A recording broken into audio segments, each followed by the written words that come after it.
Okay, let's dive right in. In a world that screams for your attention 24/7, we're going to talk about how to turn your unavailability into your greatest strength. It's really all about reclaiming your focus, your energy, and let's be honest, your sanity. Let that one sink in for a second. We've all been taught that being constantly available makes you a good person, right? A great friend, a dedicated employee. But what if that whole idea is just wrong? What if it's actually trapping you? I mean, really think about it. Does this sound familiar?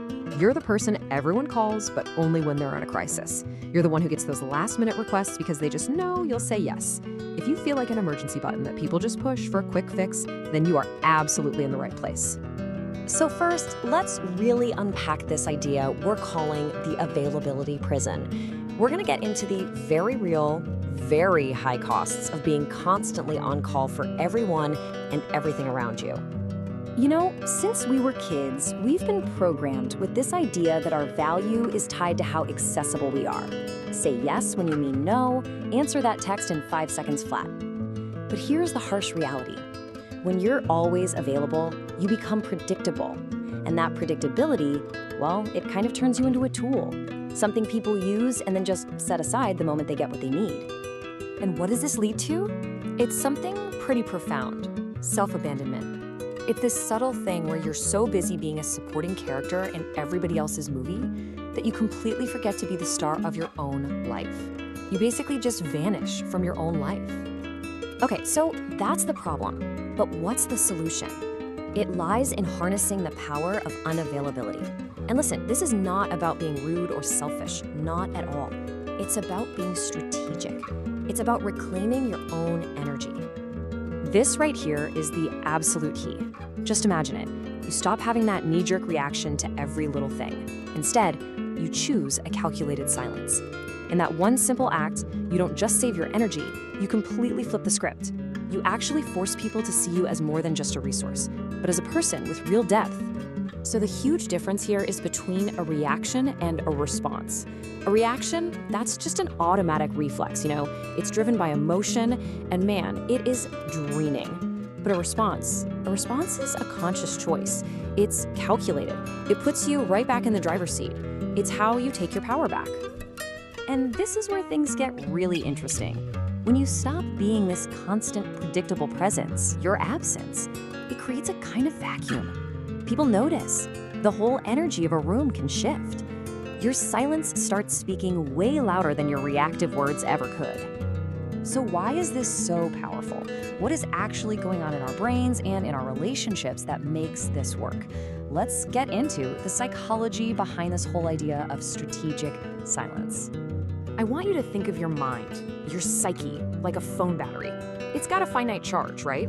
Every single time you get sucked into a pointless argument online or react to some silly criticism, you're just draining that battery.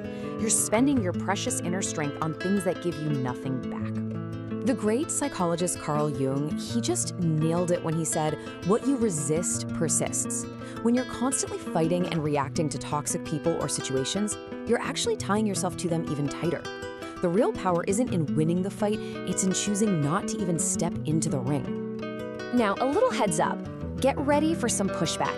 When you stop being a blank screen for other people to project their stuff onto, it forces them to look in the mirror. And for a lot of people, that's really uncomfortable. So yeah, they might call you cold or arrogant, but you need to see that for what it is. It's just proof they valued you for being useful, not for being you. All right, we've talked about the what and the why. So let's get out of the theory and into practice. How do you actually do this? How do you create strategic silence in a world that is just designed to be loud? Here is your toolkit. First up, tech boundaries. Every ping, every buzz is basically a company trying to sell your attention. Take it back. Turn off all those non-essential notifications. Second, try to digital Sabbath. Just one day a week. It's not just about disconnecting from work, it's about reconnecting with yourself. Third, mindful moments. Seriously, just 60 seconds. 60 seconds of focusing on your breath is enough to break that frantic cycle of thoughts. And finally, my favorite, do nothing.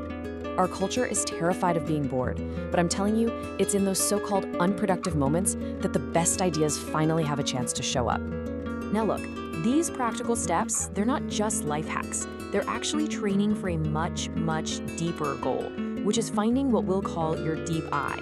This is all about creating enough quiet on the inside to wipe your mental blackboard totally clean. Just picture your mind as a blackboard.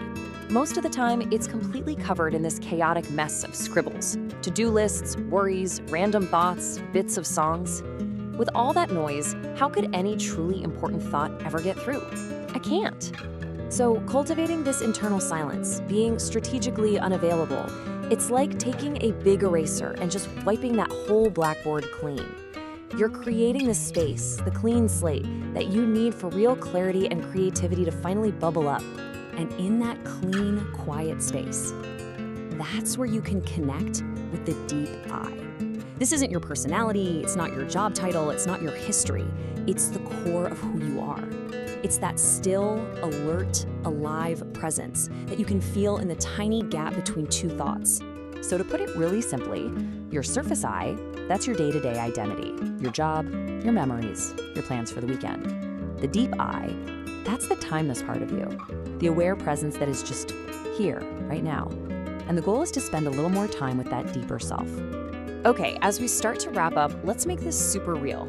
I've got a challenge for you. Think of it like a little voluntary deal you can make with yourself. Nobody else even needs to know you're doing it. 5. That's it. That's the challenge. I want you to try to sit in absolute silence for just 5 minutes tonight. It's simple, it's achievable, it's a first step. You can do anything for 5 minutes. And here's how you do it. First, the most important part, put your phone in a different room. Get rid of the temptation. Then, as you're sitting there, I want you to consciously set aside all those identities you carry around. Your job title, your relationship status, that argument you had yesterday. For 5 minutes, just let it all go. Your only job is to just be. Be the life that is breathing in your body. That's it. That's how you wipe the blackboard clean. And I'll leave you with one last question to think about. What is one thing you will stop being available for, starting today? Maybe it's that group chat that just drains you. Maybe it's that person who only calls when they need something. Or maybe it's just the need to explain yourself to people who don't really matter. Pick one thing and start reclaiming your silence and your strength.